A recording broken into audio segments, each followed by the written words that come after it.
looking through the blinds, eyes open gently, sunshine my minds. Hearts are waking with the dawn, coffee flows, the night is gone.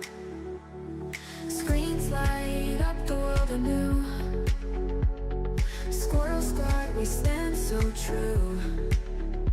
Internet love through emojis and lines, bound together in virtual minds. Good morning, blessings rise above, with every heartbeat, every love. In this web we find our place, connecting souls in cyberspace.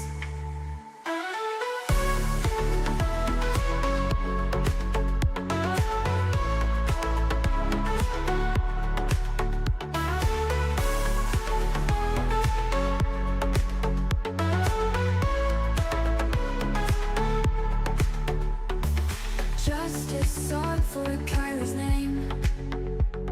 In this world it's not a game. Whispers echo, truth untold, stories shared and lies unfold. Fingers dance on keys to write messages of hope and light. In this digital embrace, love and justice interlace. Morning blessings rise above, with every heartbeat, every love.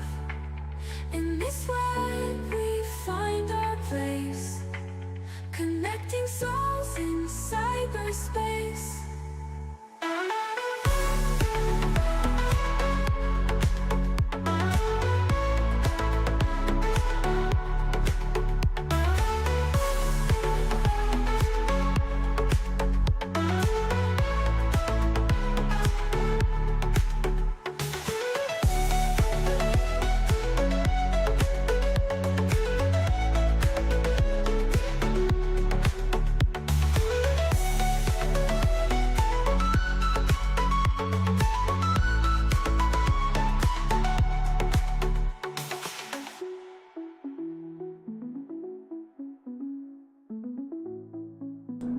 Good morning, y'all. I was not expecting to go live this early, but here we are. And the reason that I am is because I've been doing some research on California statistics, and for whatever reason, early this morning, I've been just looking up like death-related incidents and stuff like that. And for whatever reason, during my search criteria, so I first started doing teen deaths in Placer County. It lists Kylie Rodney in this one. And then I did Nevada County deaths, and it lists Kylie Rodney and Trinity Backus, left out Dante. So I asked for them to list in chronological order deaths in Nevada County, and again, it listed Kylie Rodney, and what it puts under Kylie Rodney is just crazy to me. Same with Trinity Backus. Then I asked about Dante De La Torre. I'm going to read that as well, because holy what?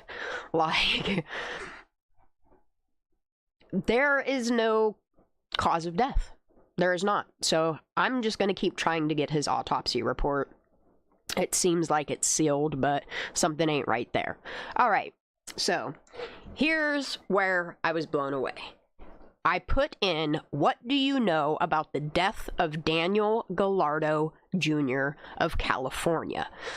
So first, I want to start reading ChatGPT's information, because it's more accurate on his age, date, information, and stuff like that. And then we're going to go back to what I found in Grok, and this one sentence that I read, I was like, you'll get it. All right, so this is the story of Daniel Octavio Gallardo Jr., okay? As of 2025, Daniel Octavio Gallardo Jr. remains missing. He was last seen on October 29th, 2015 in Truckee, California. At that time, he was 19 years old, standing 5 foot 6 inches tall, and weighing approximately 130 pounds. That's really tiny. That's really tiny for a male.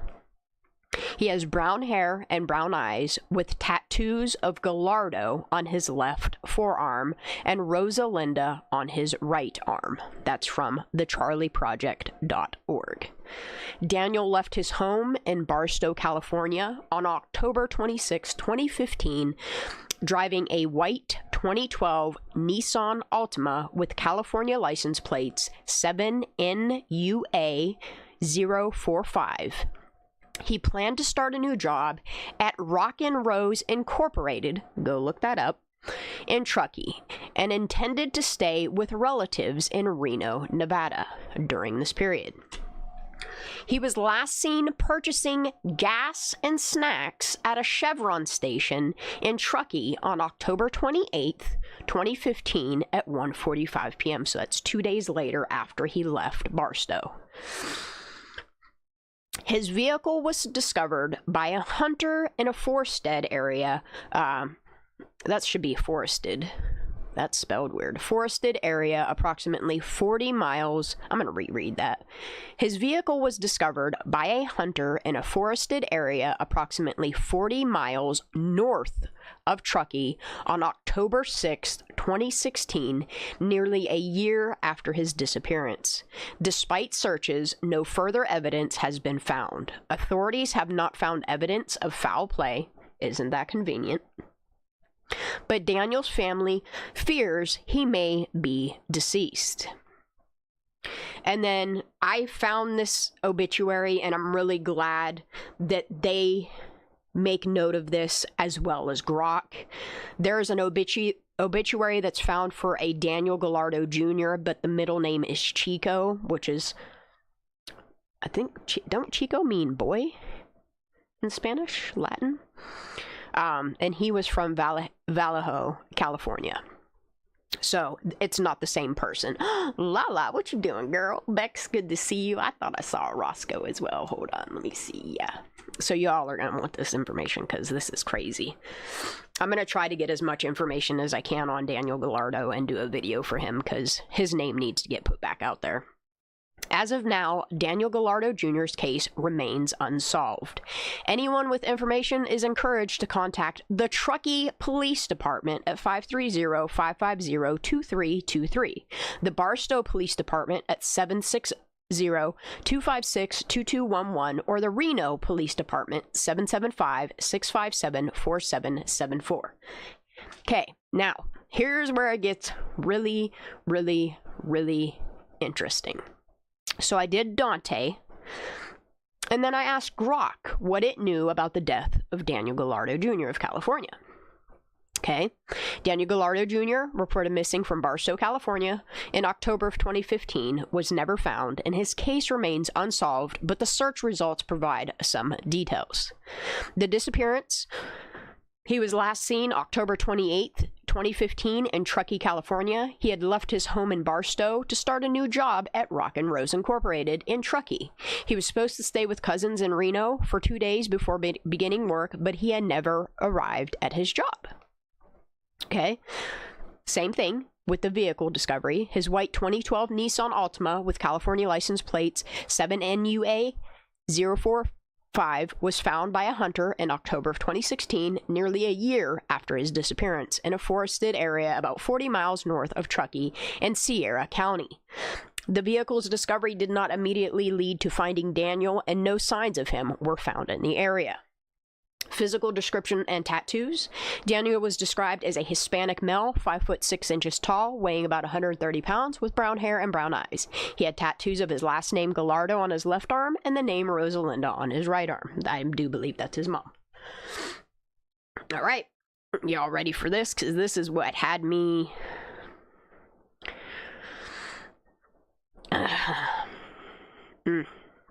The investigation details. The investigation was led by the Barstow Police Department with assistance from Truckee and Reno Police Departments. The case was viewed under suspicious circumstances since there was no evidence of foul play, but his disappearance was out of character. You ready for this one? His cell phone last pinged near Prosser Creek Reservoir and Alder Hill. Y'all. What's going on around Prosser Creek Reservoir and Alder Hill with their cameras? Though this did not conclusively indicate his location at the time of disappearance. Public and media involvement. Efforts to find Daniel included public appeals through media, social media campaigns, and the creation of help page on platforms like Reddit and Web Sleuths, where people discussed his case and potential links to other missing persons in the area. Yeah, Bex. Yeah, Lala. Yeah, right? Right? So I think I'm going to do some research on missing persons around Prosser Creek Reservoir, incidences around Prosser Creek Reservoir, because yeah, it's like the Bermuda Triangle. What's going on in this area? Who's snatching these people, you know? And I think that's what the case of Kylie. I think she was snatched. Somebody panicked and had to make sure that her remains were found in that water where her phone last pinged, so they didn't question who done snatched her or hurt her.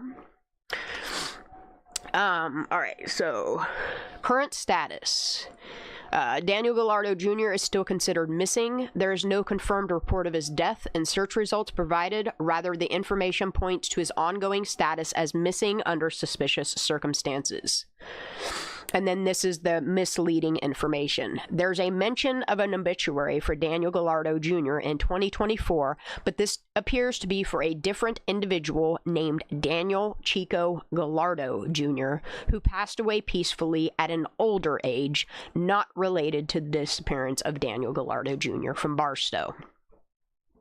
In summary, Daniel Gallardo Jr. remains a missing person with no confirmed death or resolution to his case as per search results. His disappearance, the finding of his car, and the lack of further evidence continue to be a part of an ongoing investigation into his whereabouts. I said, tell me more. Says, last known actions. Before vanishing, Daniel had texted his mother, telling her he had arrived in Truckee and was going to check into a hotel. Which one? For the night. This was the last communication anyone had with him. His phone last known location was in the vicinity of Prosser Creek Reservoir and Alder Hill, which added complexity to the search due to the remote and wooded nature of those areas. Man, I really need to get out to Truckee with a drone and some shit, you know? Search efforts. Good morning, Candy. Search efforts. After his car was found, extensive searches were conducted in the vicinity. These include aerial searches with helicopters, ground searches with K9 units, and the use of drones. Despite these efforts, no further trace of Daniel was found. Well, who dumped his car 40 miles north? The terrain where his car was located is known to be rugged with dense forest, which could explain why further evidence or signs of Daniel were not discovered. Speculation and theories. Various theories have circulated online, including the possibility of him getting lost or injured in the wilderness, foul play, or even him choosing to disappear voluntarily. Dude, he was making a new life for himself. 19 years old.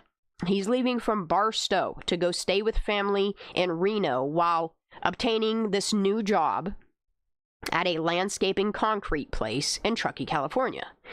He's not choosing to disappear, okay?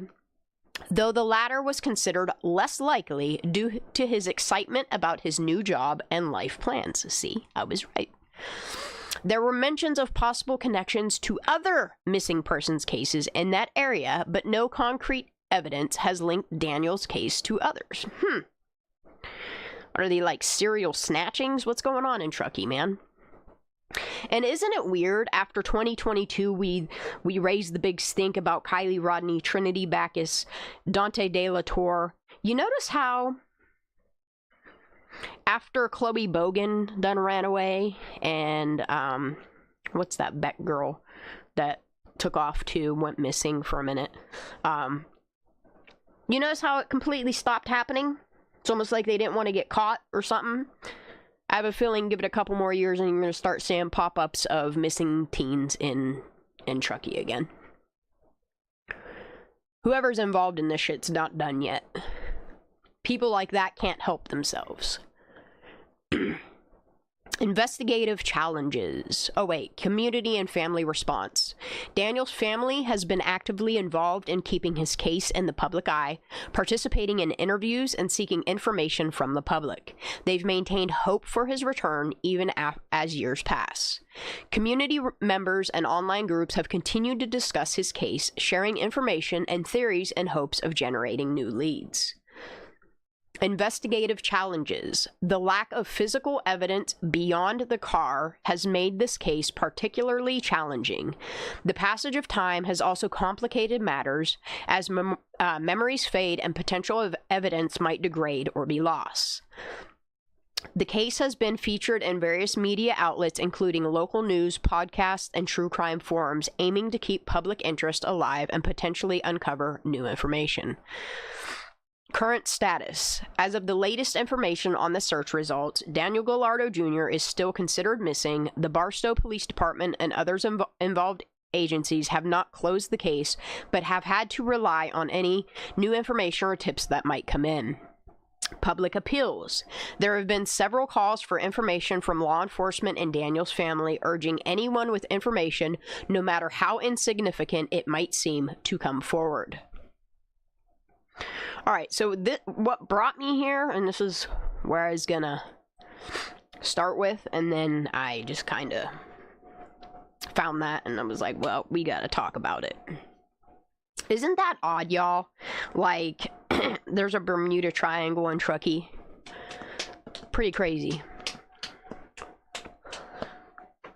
I wonder if, like, the connecting points are, like, Verde, Prosser, Tahoe, or what? Anyway, so I was doing what are the statistics of teen deaths after attending parties hosted by young adults. This is what I started researching.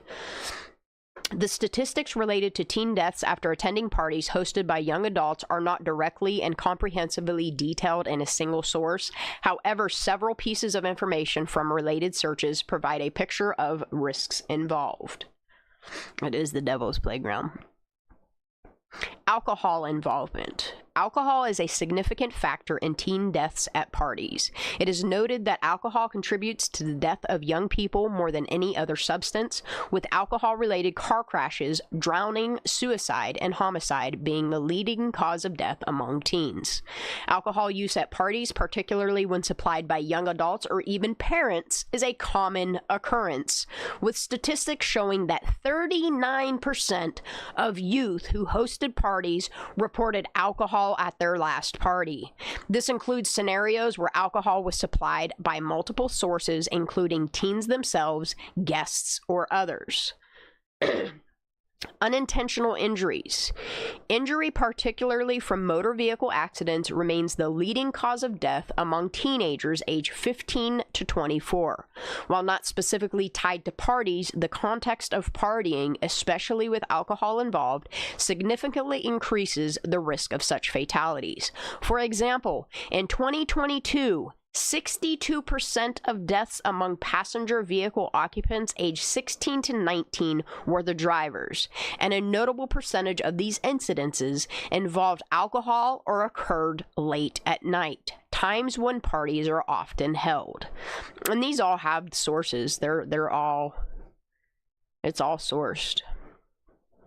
Homicide and suicide. Homicide and suicide rates among teens have specific implications in party contexts. The presence of alcohol can exacerbate risky behaviors, leading to violent outcomes or mental health crises. For instance, the homicide rate for Black male teens is notably high, and while not directly linked to parties, the social environment at such gatherings can contribute to these statistics. Similarly, suicide rates, particularly those involving firearms or suffocation, can be influenced by social and emotional dynamics at parties. Drug use. The prevalence of drug use, especially fentanyl-laced counterfeit pills, has led to an alarming increase in teen overdoses. Parties hosted by young adults can be environments where such drugs are more accessible or consumed. In 2022, which is weird because I didn't ask it to tell me no years. In 2022, it was reported that an average of 22 adolescents aged 14 to 18 died each week from drug overdoses, highlighting the deadly potential of drug use at parties. Nighttime and weekend risks. Teen deaths often peak during times when parties are most likely to occur, such as from 6 p.m. to midnight, particularly on weekends. This pattern underscores the higher risk associated with social gatherings where alcohol and drugs might be present. Okay, so then I was like, you know what? Can I get them to present a bill or an act for legislature for teen deaths, holding party coordinators above 18 accountable to the full extent of the law? And guess what? We got it. Y'all ready for this? Hold on. Yep, this right here. Yep, right here. Okay. So I'm going to try to get this put into legislature. I just got to reach out to a lot of people. I might have to rewrite this, but I think this would be good. The Kylie Rodney Act of 2025. Preamble. Recognizing the dire consequences of parties where alcohol and drug use leads to the death of minors, this act, named in honor of Kylie Rodney, aims to enforce extreme penalties on party coordinators over the age of 18 to deter such tragedies and protect young lives. Section 1.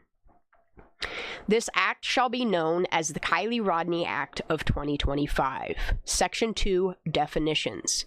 Teenager is any person aged 13 to 19 inclusive. Young adult, any individual aged 18 to 24 inclusive. Social gathering, any event, party, or gathering where teenagers are present, hosted by individuals over the age of 18, involving activities potentially leading to harm, including but not limited to the consumption of alcohol and drugs. Party coordinator, any person over 18 who organizes, hosts, or supervises a social gathering involving teenagers. Section 3, prohibition and severe penalties.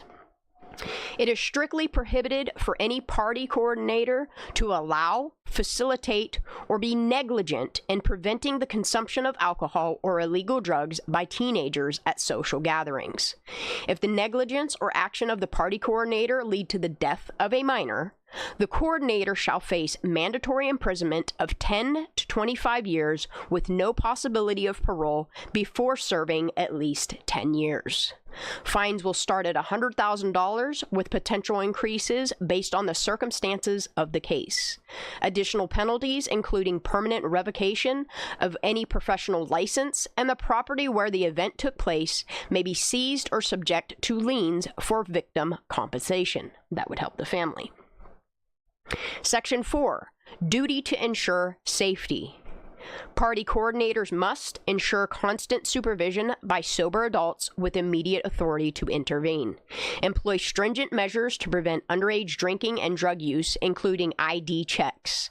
Provide safe transport options or ensure no attendee leaves in an unsafe manner.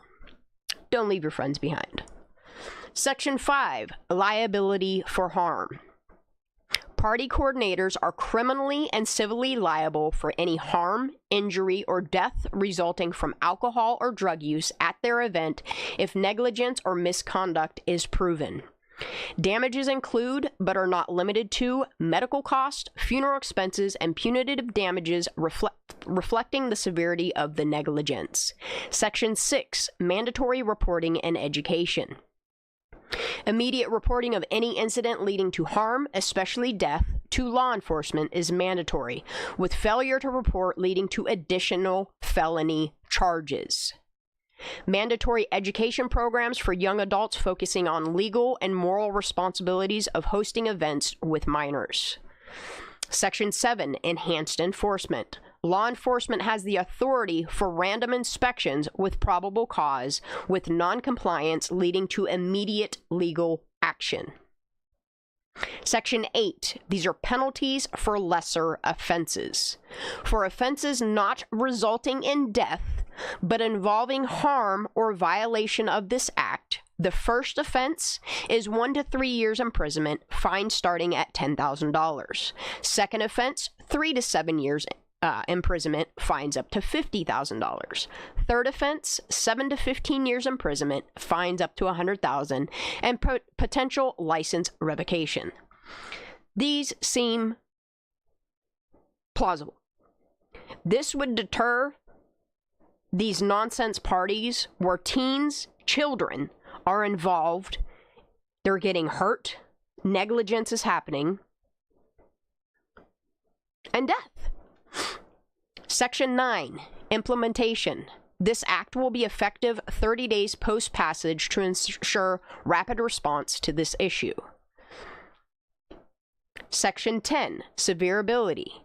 If any provision is invalid, the remainder of the act remains enforceable. Section 11, review and adjustment. The Act's impact will be reviewed annually with amendments considered based on the reduction of the teen death at social gatherings. This Act seeks to impose severe accountability on those endangering young lives at social events, aiming for a significant deterrent effect in memory of Kylie Rodney. What y'all think? What y'all think?